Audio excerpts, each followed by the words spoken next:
Honorable members, the following is a ruling on a matter that has been contested before this House, a matter that has been contested in correspondence with my office, and a matter that has taken center stage in the public media on the issue of leadership of the National Assembly in the 13th Parliament. And here I go. Honorable members, you will recall that during the afternoon sitting of Tuesday, 4th October 2022, I did inform the House that a question had arisen on the manner of constituting the House Business Committee, especially with regard to the membership reserved for the leaders and the whips of the majority party and the minority party, respectively.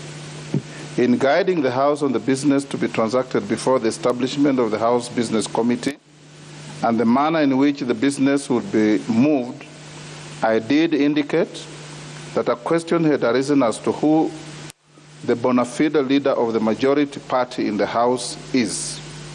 I proceeded to allow the House to address me on this matter and gave priority to the designated party leaders and whips of the Kenya Kwanza coalition and the Azimio la Umoja One Kenya coalition political party. In the debate that ensued, the Honorable Kimani Ichung'wah tabled various coalition agreements entered into by the constituent parties of the Kenya Kwanza coalition and deposited with the Registrar of Political Parties. The Honorable Silvanus Osoro also tabled letters relating to the matter as excerpt of the minutes of the parliamentary group meeting and a list of attendees of the meeting during which the party leaders were elected.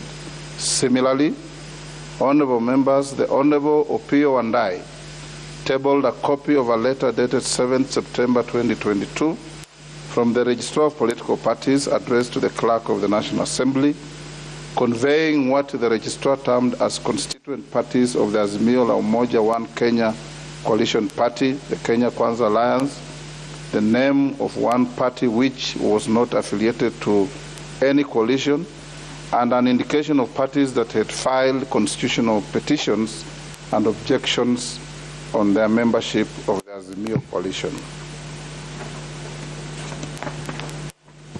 Honorable members, while contributing to the debate, the Honorable Junet Mohammed also tabled what he claimed to be the coalition agreement entered into between the constituent parties of the Azimio la Umoja One Kenya coalition party.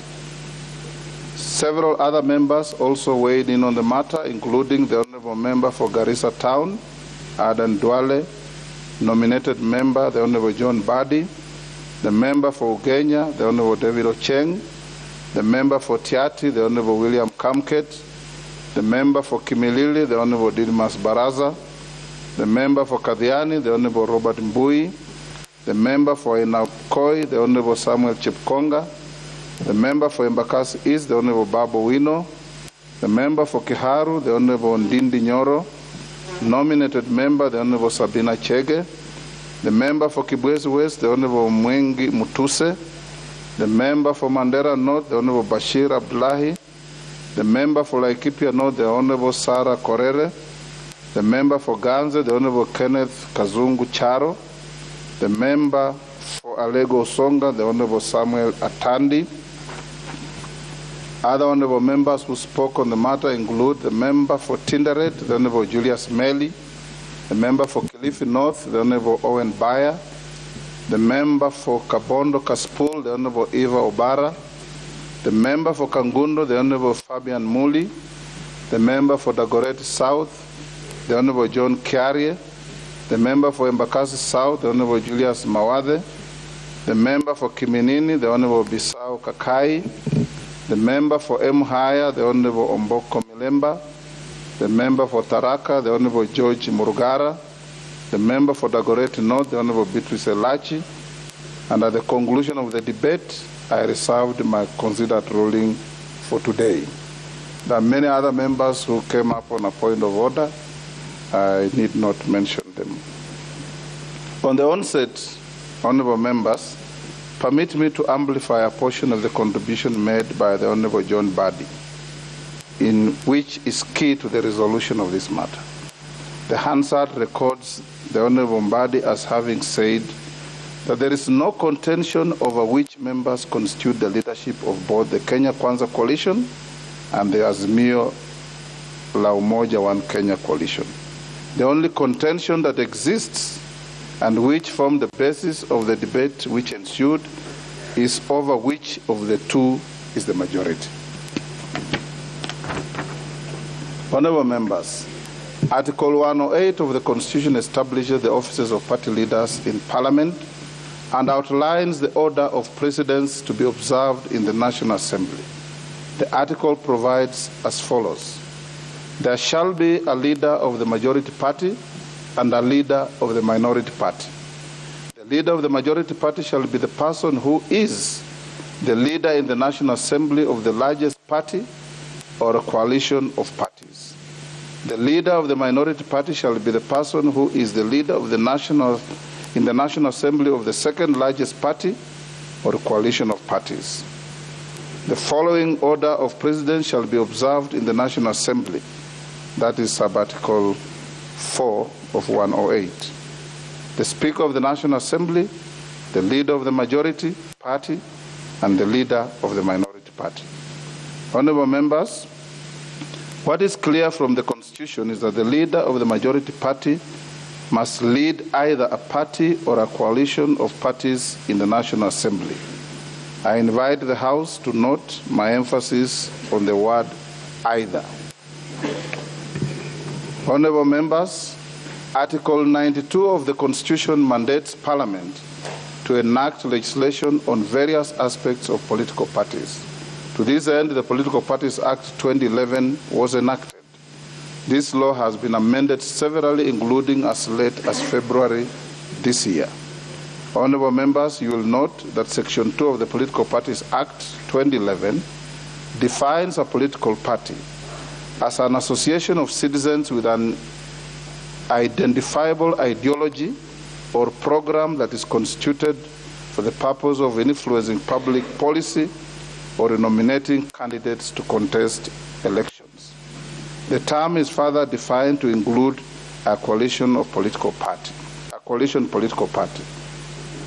Under the same section, a coalition is defined as an alliance of two or more political parties formed for the purpose of pursuing a common goal and is governed by a written agreement deposited with the registrar. On the other hand, honorable members, a coalition political party is defined as a coalition that is registered by the registrar as a political party. Interestingly, Section 10(1) of the Act allows two or more political parties to form a coalition or a coalition political party before or after an election on condition that they deposit a coalition agreement with the registrar.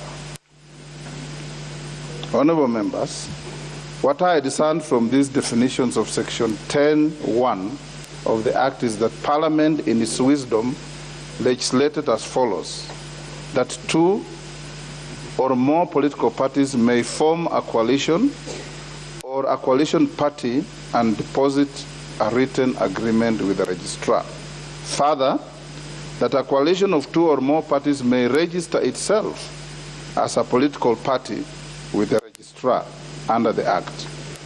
You will agree with me that this legislation creates a unique and puzzling scenario where a coalition, which is a conglomeration of parties, can also be treated as a political party on its own right. Honorable members, I note that in the letter that I received from the member for Suna East, the Honorable Junaid Mohammed, on this matter, he submitted names of leaders representing the Azimio la Umoja One Kenya coalition party. Curiously, in the same letter, the honorable member signed off as Secretary General of the Azimio la Umoja One Kenya coalition. This begs the question of whether Azimio la Umoja One Kenya coalition is a coalition, political party, or both. In the debate over this matter, several members argued that a coalition political party is a perfectly legal vehicle that was used in the just concluded election to allow individual and corporate membership within a coalition. In my understanding of Section 2 and Section 10 of the Political Parties Act, Parliament permitted a coalition political party to elect to assume the character of either a party or a coalition. Honourable members, in the last general election, it is evident that Azimio la Umoja One Kenya elected to behave as several political parties in certain categories of elections, and as one political party with regard to the election of the president. It is without doubt that if it were to be considered as a political party, Azimio la Umoja One Kenya coalition party has no elected member in this House today, as no member was elected under its banner. This is easily discernible from Gazette notices number 9950 and 9951 of 2022, both dated 23rd August 2022, and Gazette notices number 10535 of 2022, dated 5th September 2022, in which the IEBC, the Independent Electoral and Boundaries Commission, declare the persons duly elected as members of this House and their respective political parties. Further, honourable members, it is notable that with respect to the members nominated to this House, the Azimio la Umoja One Kenya coalition political party elected to nominate members under the names of its constituent parties. This can be seen from Gazette notice number 10537 of 2022, dated 7 September 2022, and Gazette notice number 10710 of 2022, dated 9 September 2022. The Azimio la Umoja One Kenya coalition party seems to have elected to enter this House in both elective and nominative positions through its individual constituent parties. It is a clear demonstration of the coalition party's respect for freedom of association and Article 36 of the Constitution, which exercise of political rights under Article 38 of the Constitution, and the freedom of speech and debate in the House under Article 117 of the Constitution. Honourable members, Article 108 of the Constitution also allows a coalition to elect and designate their choice of the leader of the majority party. The claim by the Kenya Kwanza coalition is based under this limb. Similarly, the Azimio la Umoja One Kenya coalition political party has staked its claim to the leadership of the majority party in exercise of its second skin as a coalition.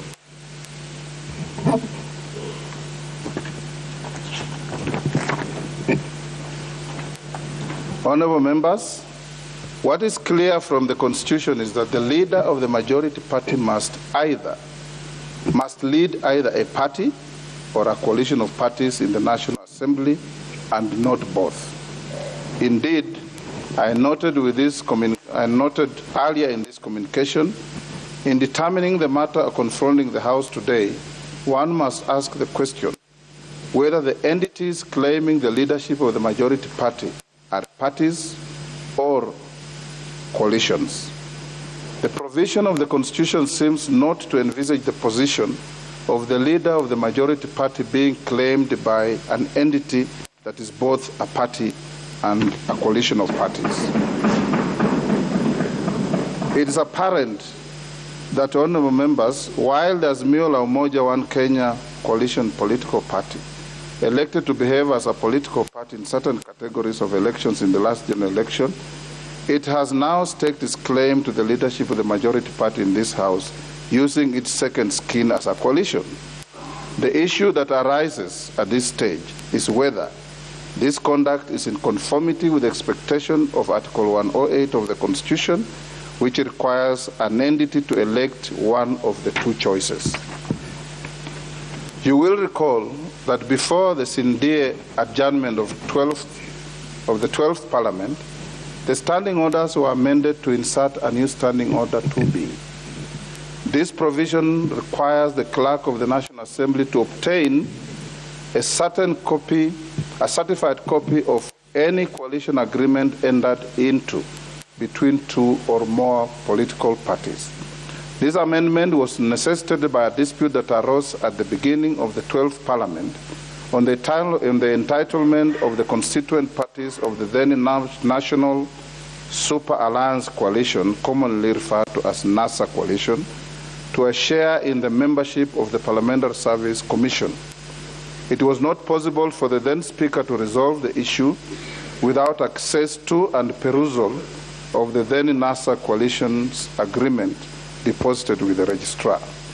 Apart from resolving any disputes related to the membership of the Parliamentary Service Commission, it would interest members to note that pursuant to Article 2152 of the Constitution, part of the membership of the Commission on Revenue Allocation is also drawn from nominees of the majority party and the minority parties in the House.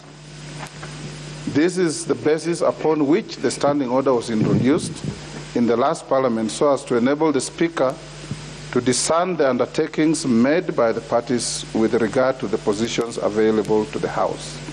The sharing of nominees for appointment to commissions such as the Parliamentary Service Commission and the Commission on Revenue Allocation, entitlement to positions in the East African Legislative Assembly, and where necessary, determining the relative majorities in the House. Journals of the House indicate that this provision was hardly intended to be used to resolve questions of which party or coalition of parties has sufficient numbers in this House so as to be entitled to elect the leader of the majority party. Honourable members, the Political Parties Act provides a general framework for the formation of coalitions, but leaves the substantive provisions to the formulation of the respective parties to a coalition. Where the substantive provisions of a coalition agreement are unclear, ambiguous, or are in contention, the interpretation of the intent of the parties is left to the general jurisdiction of the legal system. Nevertheless, honourable members, perusal of an agreement entered between the partners in a coalition would greatly assist, resolve, or forestall unnecessary disputes likely to impede the conduct of the business of the House. Indeed, upon obtaining a copy of the NASA coalition agreement, my immediate predecessor did urge that the provision of the coalition agreements to the House should become standard practice. This is what informed the introduction of new Standing Order 2B in our rules of procedure. Honourable members, with regard to the coalition agreements affecting the affairs of the 13th Parliament, the Clerk did write to the Office of the Registrar of Political Parties on 2nd September 2022. In her letter, entitled Request for Information and Copies of Coalition Agreements pursuant to the National Assembly Standing Order 2B, the Clerk provided the Registrar with a list of parties with representation in the House at the time. The Clerk sought the following from the Registrar, and I quote, "Guidance on which particular political parties from the list above are in coalition arrangements, please include the date of the registration of the coalitions." 2. Information on changes made to any of the coalition agreements or partnerships that are in place and the dates of the changes, if any. And 3.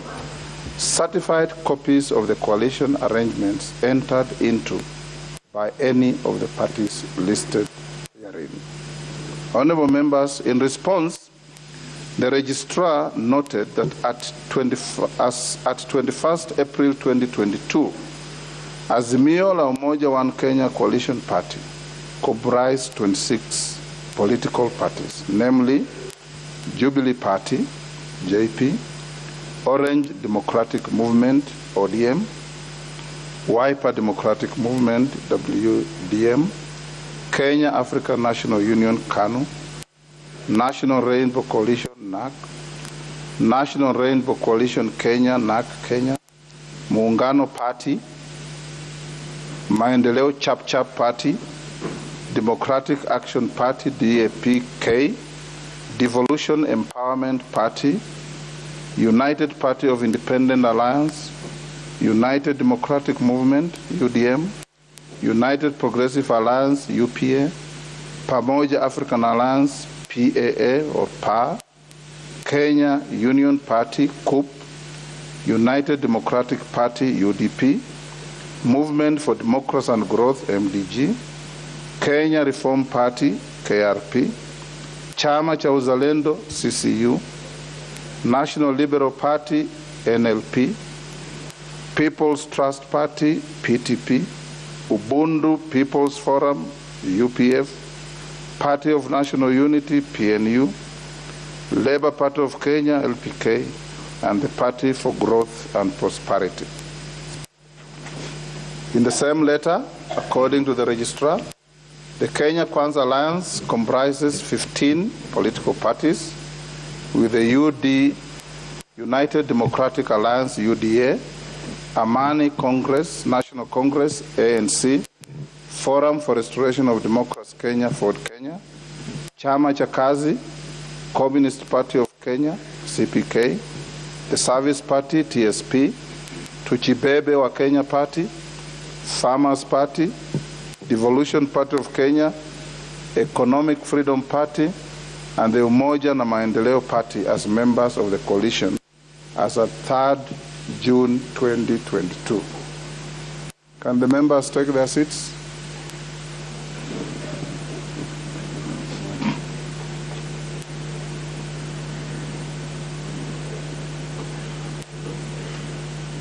Honorable members, the letter further notes that the Democratic Party, the National Agenda Party of Kenya, the Grand Dream Development Party, and Chama cha Mashinani effectively became members of the coalition on 5th September 2022. The registrar also observed that the National Ordinary People Empowerment Union, NOPEU, is not a member of any of the coalitions. Honorable members, in the letter, the registrar also conveys that Maendeleo Chapter Party, Pamoja African Alliance Party, PA, United Democratic Movement, UDM, and Movement for Democracy and Growth, MDG, have filed constitutional petitions and/or objections with regard to their membership of Azimio coalition.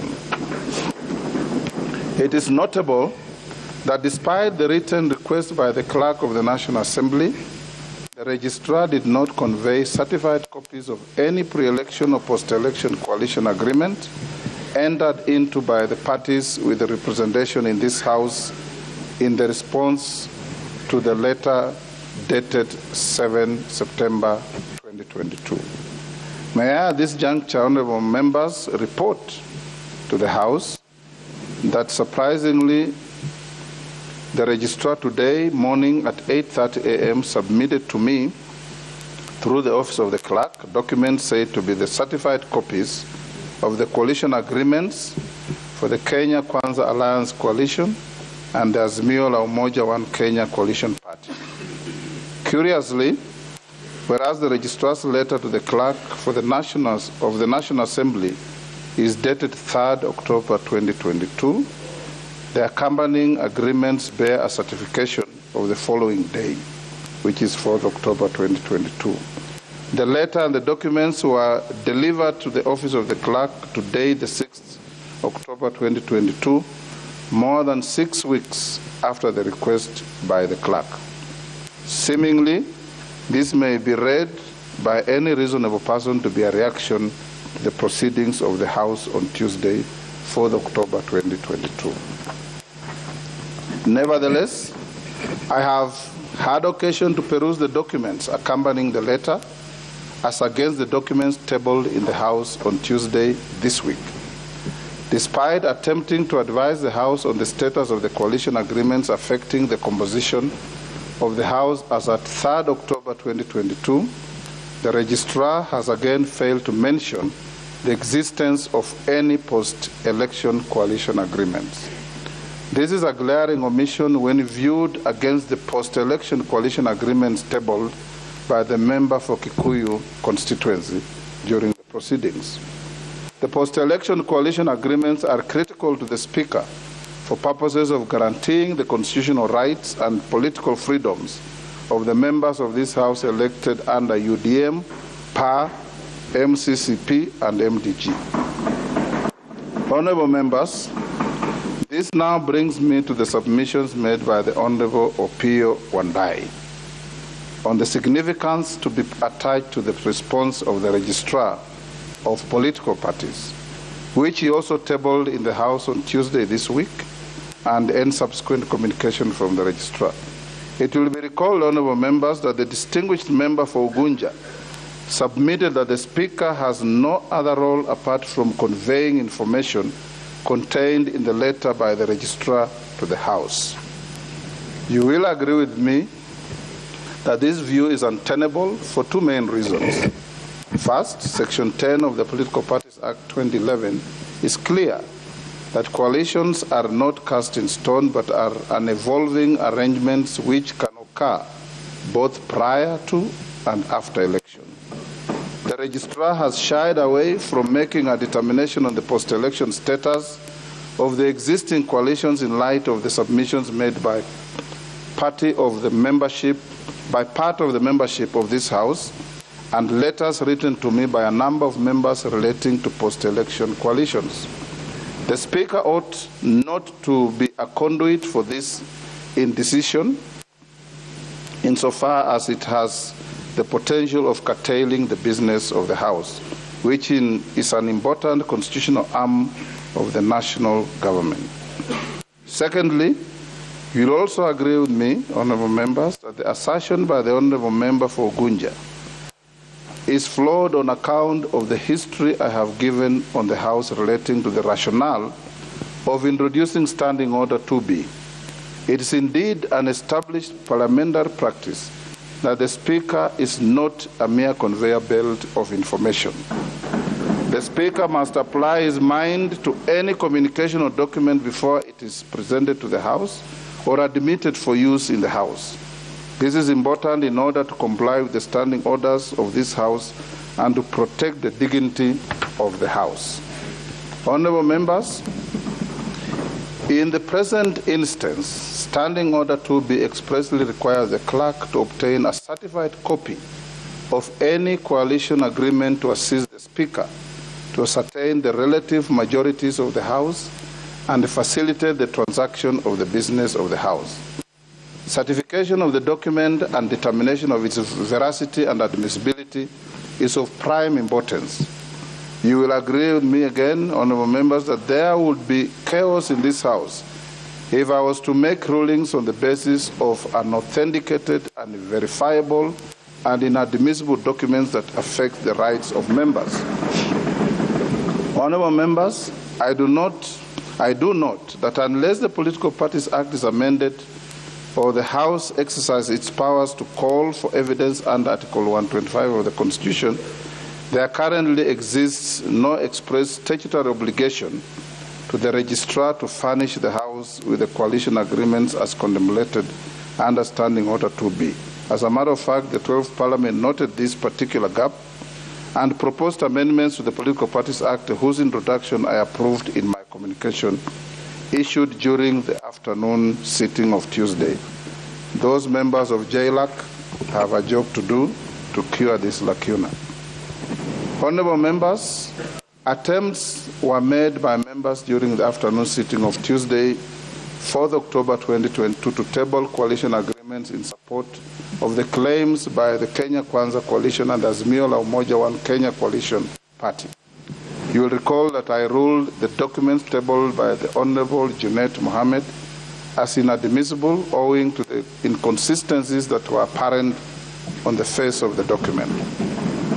The inconsistencies were glaring, especially in light of allegations made by the Honourable David Ocheng's denouncing association of both himself and his party with the coalition political party. Apart from being a member of this House, the Honourable David Ocheng is also the party leader of the Movement for Democracy and Growth. an alleged party to the document tabled by the Honorable Junet Mohammed. In light of the objections raised by the Honorable David Ocheng, the document became a center of particular focus with respect to its legality, validity, and admissibility. The attempt by the Registrar of Political Parties to convey what is said to be a certified copy of the document tabled by the Honorable Junet Mohammed on the 6th October 2022, that's today, has not made things any better, as the document from the Registrar, just like the document tabled by the Honorable Junet Mohammed, has the same glaring gaps and inconsistencies that make it inadmissible. The question of admissibility of papers laid in this House has been addressed severally by my predecessors. In the most recent case, the Honorable Justin Muturi distilled previous guidance on the admissibility of documents into 9 brief rules in a communication issued on Tuesday, 10th May 2022, while ruling on the tabling of papers by the then member for Wajir County, the Honorable Fatuma Gedi.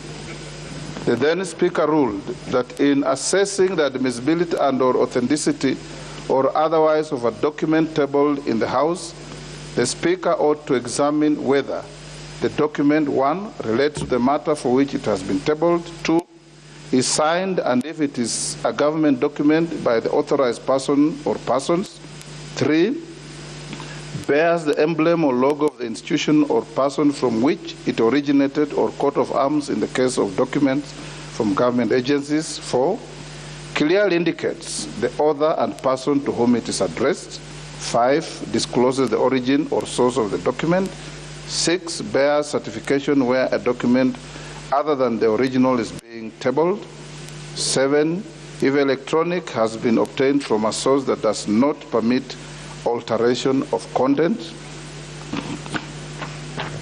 and 8 is related to a claim made before the House or a committee or its content has a nexus with the claim. 9 is stamped and clearly indicates the person signing off the stamp. Honorable members, can the honorable members take their seats?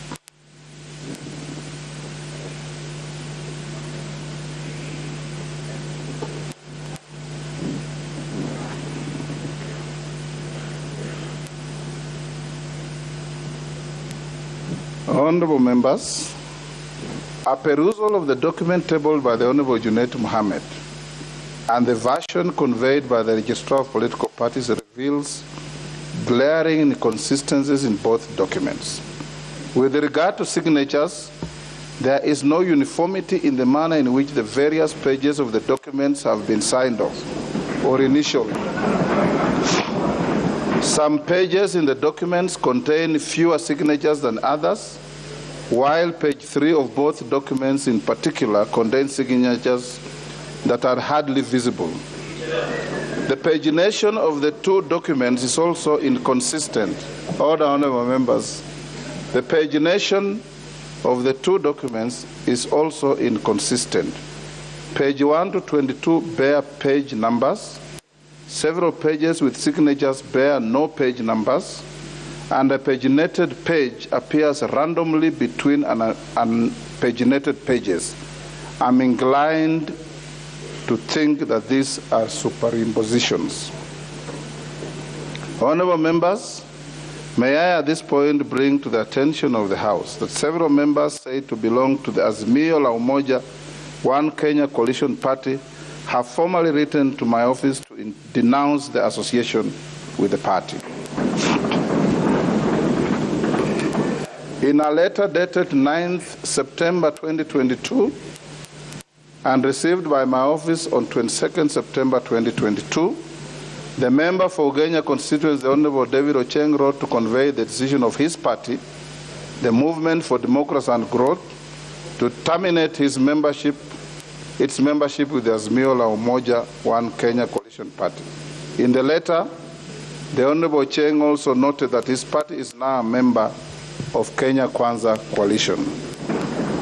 Honorable members, in letters received by my office on 21st and 22nd September 2022, the Honorable Kenneth Charo, the Honorable Gonzi Rai, and the Honorable Anton Kenga, who were all elected to Parliament on the Pamoja African Alliance party ticket, formally distanced themselves and their party from any association with the Azimio coalition.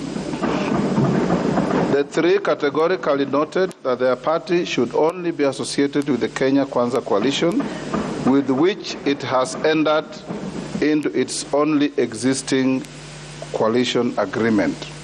Additionally, honorable members, in a letter dated 16 September 2022 and received by my office on 19 September 2022, all the 7 members of Parliament elected to the National Assembly under the United Democratic Movement, UDM, namely the Honorable Major Retired Bashir Abdullahi, the Honorable Hassan Kulo, the Honorable Haro Abdul Ibrahim, the Honorable Mangale Chiforomodo, the Honorable Yusuf Aden Haji, the Honorable Joseph Lekuton, the Honorable Omulkhair Kasim, and the Honorable Suleha Harun, again distanced themselves and their party from any alleged coalition agreement with the Azimio coalition. Instead, they note in their letter that they are party to a post-election coalition agreement with the Kenya Kwanza coalition. It is their contention that their affiliation with the Kenya Kwanza coalition has seemingly been ignored by the registrar of political parties. Honorable members, it will be recalled that during the debate on this matter on Tuesday this week, the Honorable Cheng, the Honorable Kasait Kamket, the Honorable Mwengi Mutuse, the Honorable Bashir Abdullahi, and the Honorable Kenneth Charo also did raise serious concerns as to the membership of the Movement for Democracy and Growth MDG, the Kenya African National Union KANU, the Untitled Chapter Party MCCP, the United Democratic Movement UDM, and the Pamoja African Alliance Party in the Azimio la Umoja One Kenya Coalition Party. At this stage, honorable members, the question that comes to my mind as your speaker is, what am I meant to do with these contentions? Honorable members, allegations were also made by a number of members on alleged coercion and duress while entering into agreements with one of the coalitions. Honorable members, I have not finished what I'm saying. This, if true, is a serious affront to the democratic rights and freedoms that we enjoy as citizens of this country. As a seasoned lawmaker and a lawyer, I note that the political freedoms granted to Kenyans by the Bill of Rights must be taken very seriously in the affairs of political parties. If I were to rely on the coalition agreements tabled before this House, I would find great fault in any provision seeking to limit the political rights of members of this House. Honorable members, our Constitution is very rights-centric. In any ruling I make as your Speaker, I must be guided by the provisions of Article 3, Article 10, and Article 21 of the Constitution. These provisions require me to uphold, respect, and defend the Constitution whenever applying myself on any questions brought before me. I'm also under obligation to jealously protect the rights and freedoms guaranteed by the Constitution to all members of this House and indeed all Kenyans. You will note, honorable members, that even when making laws, all of you are enjoined under Article 24 of the Constitution to ensure that any limits you place on a right or freedom are expressly stated and that the limitation is reasonable and justifiable in an open and democratic society. Having looked at the drafting style of the Political Parties Act vis-à-vis the requirements of Article 24(2) of the Constitution, it is evident that the Political Parties Act does not manifest or declare any intent whatsoever to limit the rights guaranteed under Article 36 of the Constitution on the freedom of association, and Article 38 of the Constitution on political rights. Honorable members, political rights are not absolute. They may be limited in a manner that is consistent with the provisions of Article 24 of the Constitution. Indeed, the Political Parties Act does not engage in the substantive limitations of rights, but only deals with procedural exercise of those rights in terms of timelines. Honorable members, indeed, the architecture of the Act is that timelines are only prescribed with respect to activities that fall before the election date, which seem to be related to the management of the election calendar. There are no timelines prescribed for activities after the election date. From the provisions of the Act, it appears that a person is at liberty to join and leave political parties as long as they notify the registrar of their actions.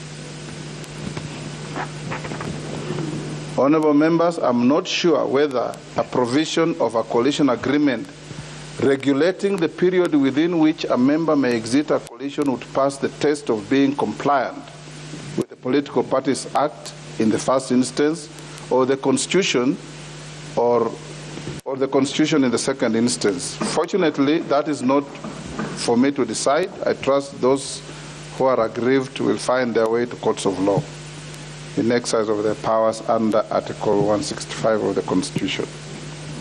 Honorable members, noting that some of the matters raised were said to be pending either in the Political Parties Disputes Tribunal or the court, I shall refrain from pronouncing myself on such. Honorable members, let me now turn to the nexus between the letter from the Registrar of Political Parties and the several Gazette notices published by the IEBC with respect to your election or nomination as members of this House. Based on Gazette notices 9950 and 9951 of 2022, both dated 23rd August 2022, Gazette Notice 10535 of 2022, dated 5th September 2022, Gazette Notice number 10537 of 2022, dated 7th September 2022, and Gazette Notice number 10710 of 2022, dated 9th September 2022, the current composition of the National Assembly by individual political parties is as follows. United Democratic Alliance, UDA, 145. Orange Democratic Movement, ODM, 86. Jubilee Political Party, 28. Wiper Democratic Movement, 26. United Democratic Movement, 8. Amani National Congress, 8. Ford Kenya, 6. Kenya African National Union, KANU, 6. Democratic Alliance, part of Kenya, 5. Pamoja African Alliance, PA, 3. Kenya Union Party, 3. United Party of Independent Alliance, UPIA, 2. Maendeleo Chap, 2. The Service Party, TSP, 2. United Progressive Alliance Party, UPA, 1. National Alliance Party of Kenya, NAPK, 1. National Ordinary People Empowerment Union, NOPEU, 1. Grand Dream Development Party, 1. Democratic Party, DP, 1. Movement for Democracy and Growth, MDG, 1. Chama cha Mashinani, 1. Honorable members, reference to the letter by the Registrar of Political Parties will give the cumulative number of the members of the constituent parties of what the Registrar refers to as the Azimio la Umoja One Kenya Coalition Party as 171 members and against 165 members of the constituent parties of what the Registrar refers to as the Kenya Kwanza Alliance. However, it is notable that a total of 14 members are drawn from 4 parties, that is UDM, MDG, MCP, and PA, who, according to the letter of the Registrar, have filed constitutional petitions and objections against their membership in Azimio. This implies that the letter from the Registrar may not be used to compute the membership of the majority and minority parties, by dint of the admission contained in it on the existing constitutional petitions and objections. Honourable members, it will also be recalled that the members of UDM, MDG, MCCP, and PAR have claimed they signed pre-election and post-election coalition agreements with the Kenya Kwanza Alliance coalition. Cumulatively, the membership of the four parties in this House is 14. If these members were to be added to the 165 members of the initial constituent parties of Kenya Kwanza coalition, the coalition would comprise a total of 179 members.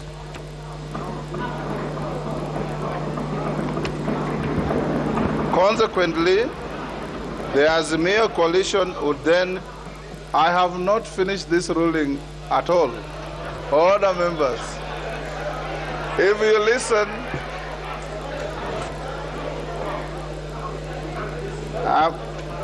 I'm sure the Honorable Mbandi, you know the difference between if and when. I'm sure you know the difference between if and when. Consequently, the Azimio coalition would then comprise a total of 157 members.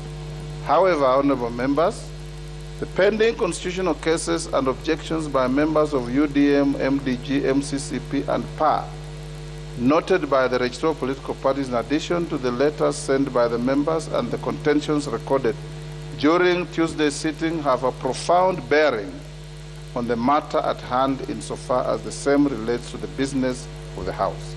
At this stage, honorable members, the House has a choice to either hold its proceedings and await the determination of matters that are before the political parties disputes tribunal or the courts, or to permit the Speaker to make a decision that facilitates this House to continue discharging its constitutional functions. In any event, all the honorable members, you will hear the Speaker in silence. In any event, members are aware that the sub judice rule is a rule that the House imposes on itself. It can never be contemplated that the House can curtail the performance of its own mandate.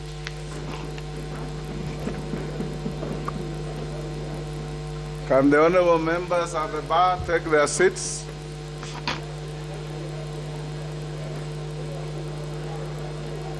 Yes.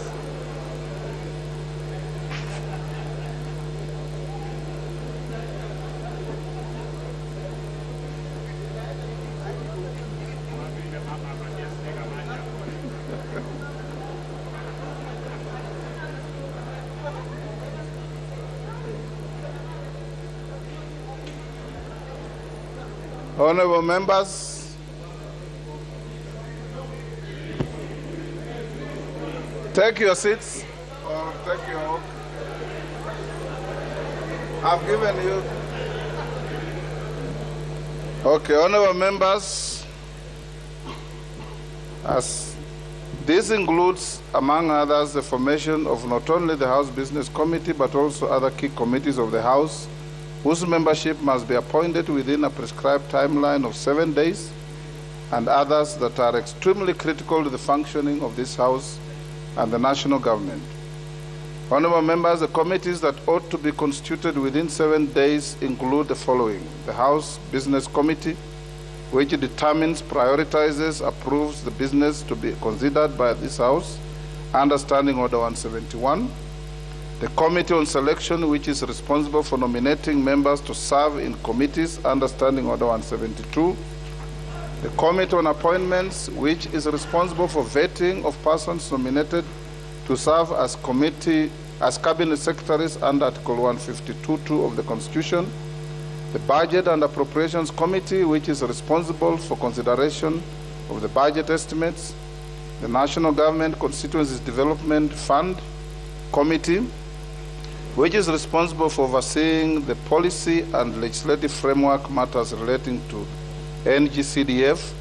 This is especially important, noting the need for a forum to deliberate some current matters that you are all fully aware of. Honorable members, the disclosure by the registrar relating to the petitions and objections, the letters by the members of the four parties, the oral objections raised in this House, and the need to promote the continuity of the business of the House while respecting the due process of the courts of law, presents this House with a complex situation that requires balanced consideration of the intent and the philosophy behind the provisions of Article 108 and Article 124 of the Constitution. Honourable members, in determining this delicate balance between the provisions that establishes the leadership positions of the House and the provisions which empowers this House to make its own rules of procedure, due regard must be given to Article 3 of the Constitution, which requires all persons to protect, defend, and uphold the Constitution, and Article 10 of the Constitution, which requires one to apply the national values and principles of governance when interpreting the Constitution. Honourable members, I note that the four parties that I mentioned cumulatively comprise 14 members. The members elected this House under the four parties have exercised their freedom of association under Article 36 of the Constitution. They have already migrated to the Kenya Kwanza Alliance both in writing and in action. The parties are already enjoying the benefits accruing from their membership of the Kenya Kwanza coalition, based on the coalition agreements that they signed and deposited with the registrar. Indeed, honourable members, as noted earlier, the 14 members have written to me, distancing themselves and their parties from the Azimio coalition, and have called upon the Speaker to recognize their coalition agreement with Kenya Kwanza with respect to the business of this House. I also did note the verbal representation made by the 14 members during the debate on the Tuesday, the 4th of October. Honourable members, I started by noting the sentiments of the Honourable John Badi on the fact that the members comprising the leadership of Kenya Kwanza Coalition and the Azimio la Umoja One Kenya Coalition Party was not in contention. Indeed, no objection was raised during the debate on the issue of either proposing an alternative lineup or the alluding to the existence of any other coalition comprising any parties with the representation in this House. Having addressed the question of who between the Kenya Kwanza Coalition and the Azimio la Umoja One Kenya Coalition is entitled to appoint the leader of the majority party, allow me to discharge my responsibilities under Standing Order 19A4 and 24 with respect to the leadership of the House in the 13th Parliament. Honourable members, allow me now to address the House on the fate of the letters from Jeremiah Kioni before I come to that point, the Secretary General of the Jubilee Party, which I mentioned in my communication on Tuesday, 4th October. The Jubilee Party, and indeed any other parliamentary party, is at liberty to designate its party leaders and whips by dint of the provisions of Standing Order 20A, which provides for the recognition of parliamentary parties.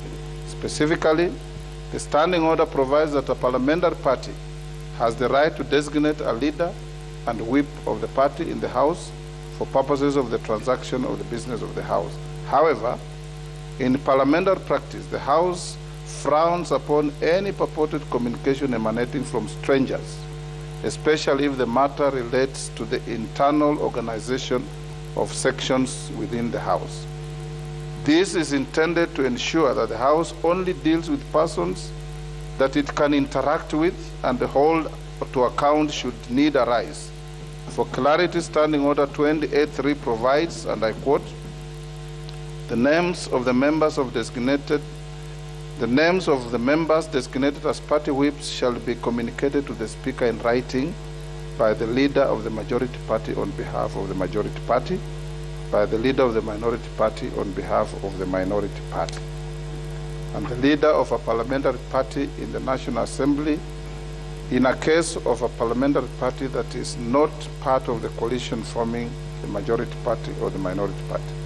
In order to facilitate the transaction of the business of the House, the leader of the majority party and the leader of the minority party are required to forward to me the names of members who shall sit in the 5 critical committees that I mentioned earlier.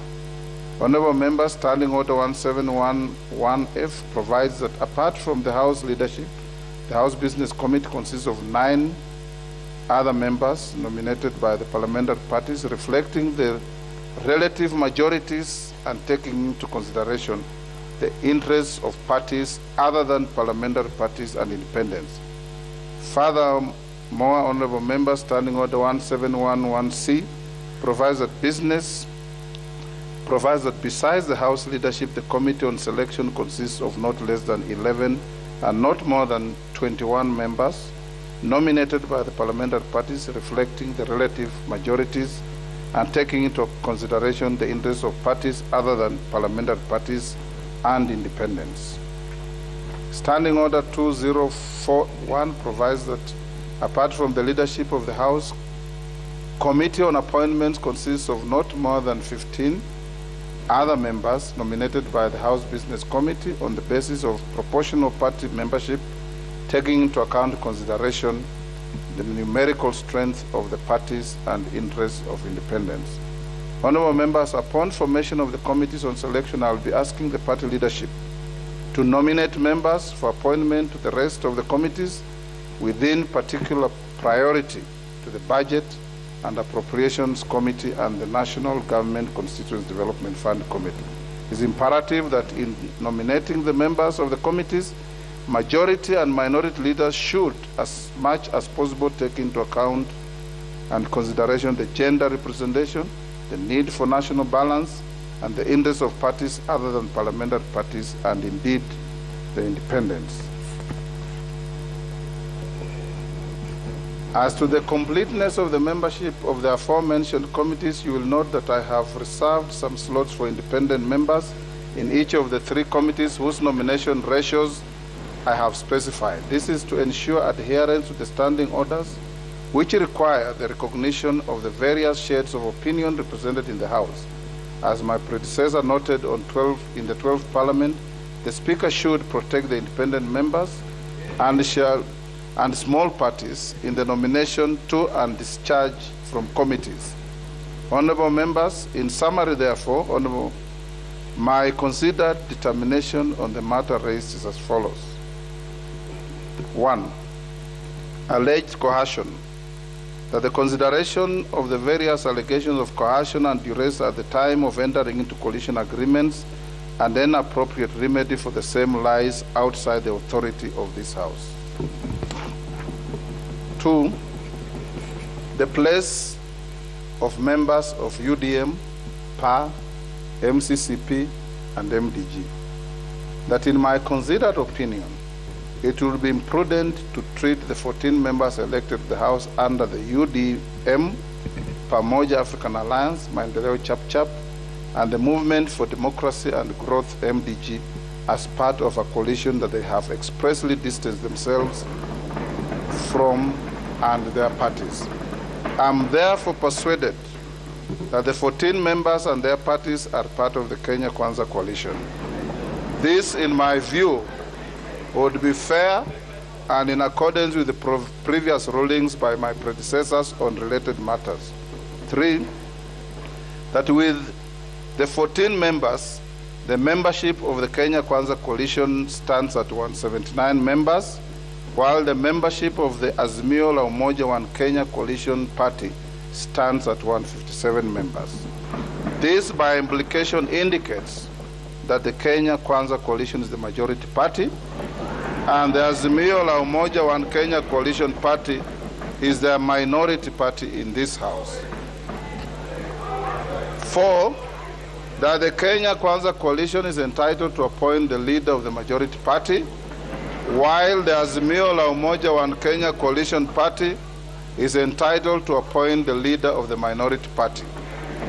Consequent upon the foregoing, honorable members, the leadership of the majority party will be as follows. The member for Kikuyu constituency, the Honorable Kimani Ichung'wah. Order, honorable members. Order, honorable members. Can the members take their seats?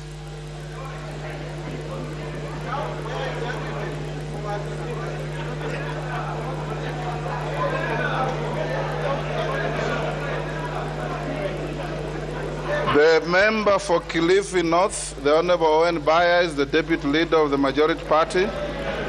The member for South Mugirango, the Honorable Silvanos Osoro, is the Majority Party Whip.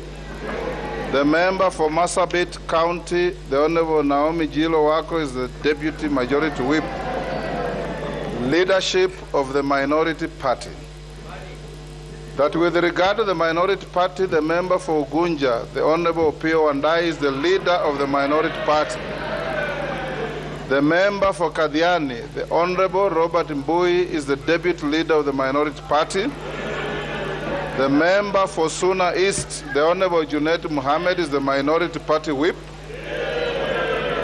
And the nominated member, the Honorable Sabina Chege, is the Deputy Minority Whip.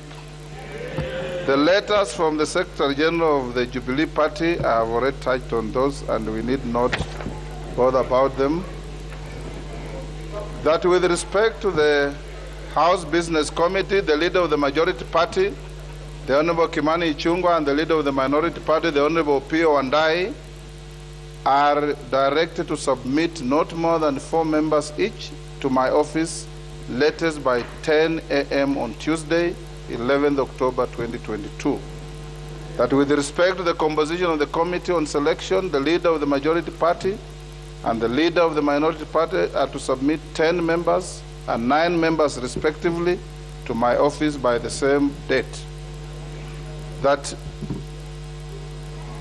composition of the Committee on Appointments, that with respect to the composition of the Committee on Appointments, the leader of the Majority Party, the Honorable Kimani Ichung'wah, MP, and the leader of the Minority Party, the Honorable Pio Wandai, MP, are to submit not more than 7 members each to my office latest 10 a.m. on Tuesday, 11th October 2022. That upon receipt of the names of the members of the House Business Committee, the clerk is hereby directed to cause the list to be published in the order paper on Tuesday, 11th October 2022. The clerk is also directed to ensure that the names of the members to serve in the Committee on Selection and the Committee on Appointments are presented to the House Business Committee when the committee sits on Tuesday, 11th October 2022. That while it will be construed in the interim that the Minority Party has designated its leadership, the leader of the Minority Party, the Honorable Pio Wandai, MP, is hereby required to regularize the designation of the whip and the deputy whip of the Minority Party according with the requirements of Standing Order 20A3.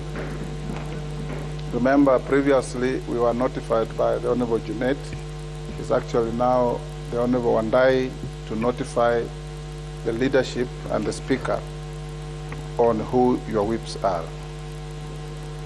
That with respect to any member belonging to any party other than a parliamentary party, as your Speaker, I will endeavor to ensure the power afforded to me by Standing Order 174(2)B is upheld. I will not accept or approve any list of committee membership that does not take into account the interests of independent members and parties other than parliamentary parties, the ones we commonly refer to as small parties.